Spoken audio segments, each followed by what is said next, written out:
வணக்கம். Last Monday வீடியோவில் தெளிவாக சொல்லியிருந்தேன். ஆகஸ்ட் 1ஆம் தேதியிலேருந்து தொடர்ந்து ஏறிட்டு இருக்க தங்கம் வர வியாழன் வெள்ளி அன்னைக்கு இறங்கும்னு சொல்லியிருந்தேன். நான் சொன்னதுலேருந்து பார்த்தா கோல்டு கிராமுக்கு 380 ரூபா குறைஞ்சிருக்கு.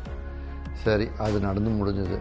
அடுத்துதான் முக்கியமான விஷயம், இந்த இறக்கம் முடிஞ்சிருச்சா இல்லை கோல்டு மறுபடியும் மேலே போகுமா இல்லை இந்த இறக்கம் கண்டினியூ ஆகுமாங்கிறது இன்று இரவு மாலை 6 மணிலேருந்து 7 மணிக்கு தான் ஒரு முக்கியமான க்ளூ கிடைக்கிறதுக்கு.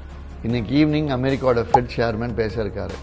அவர் வட்டி விகிதத்தை மேலே வைக்கலாமா இல்லை இறக்கலாமான்ற முடிவு சொல்லியிருக்காரு. இன்கேஸ் அமெரிக்காவோட வட்டி விகிதத்தை இன்னும் மேலே ஏற்ற வேண்டிய அவசியம் இல்லை அப்படின்னா டாலர் வீக்காகவும் கோல்டு மறுபடியும் மேலே போகலாம். ஆனால் என்னோட கணிப்பின்படி இன்னைக்கு ஃபெட் நியூஸ்க்கு பிறகு இன்கேஸ் கோல்டு இறங்குச்சு அப்படின்னா அதுவும் டெம்பரவரி தான். அதனால் அது ஒரு பையிங் ஆப்பர்ச்சுனிட்டியாக பாருங்கள். கோல்டோட ஓவரால் ட்ரெண்ட் தொடர்ந்து ஏறதான் செய்யும். அடுத்த வாரம் ஏறத்துக்கு வாய்ப்பு அதிகமாக இருக்குது.